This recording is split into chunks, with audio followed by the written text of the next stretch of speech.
A title, Forensic Accountants and How to Find Them. A disclaimer. The opinions, findings, conclusions, and recommendations expressed in this program are those of the speakers and do not necessarily reflect the views of the U.S. Department of Justice. This project was supported by the U.S. Department of Justice's Elder Justice Initiative and the Office on Violence Against Women.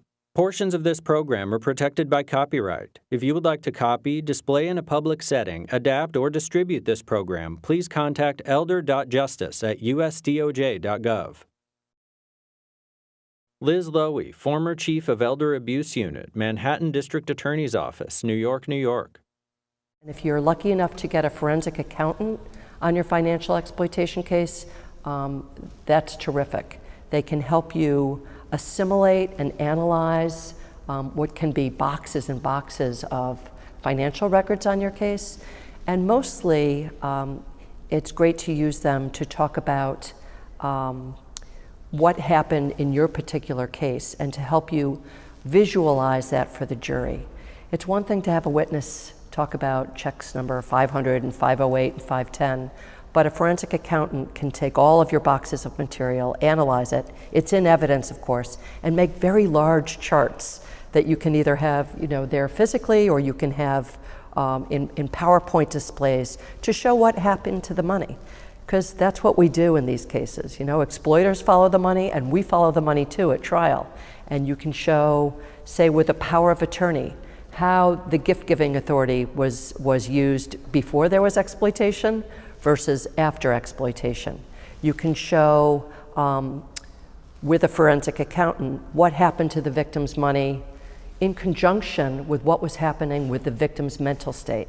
So if you can chart the various dates that the doctor gave about when he first saw dementia, like Alzheimer's disease, and when it became moderate and when it became severe, you can chart that, I'm just giving an example, with what happened to the victim's funds, or what the agent pursuant to the power of attorney did with the funds.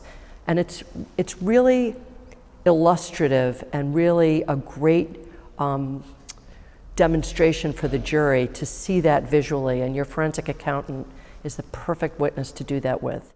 The interviewer.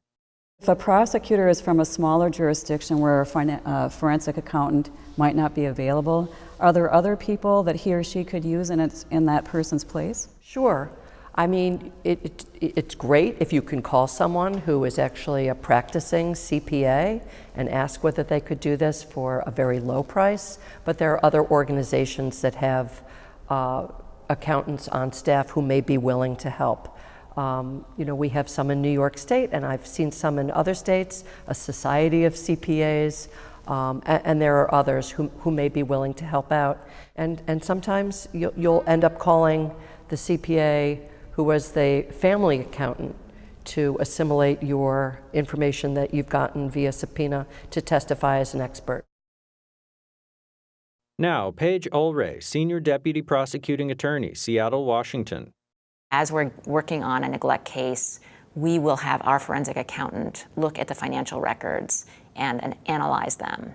A lot of prosecutors' offices don't have that luxury of having a forensic accountant, and it's something that I am incredibly grateful that we have. But that forensic accountant is a crucial player for us in working up even these neglect cases. So for prosecutors who don't have the luxury of having a forensic accountant, they can turn to fraud detectives or to other experts in their community to help them with the financial aspects of these cases. Logos appear. NCAL, www.ncall.us. Terra Nova Films, terranova.org. Funded by the U.S. Department of Justice Elder Abuse Initiative and the Office on Violence Against Women, www.justice.gov/elderjustice.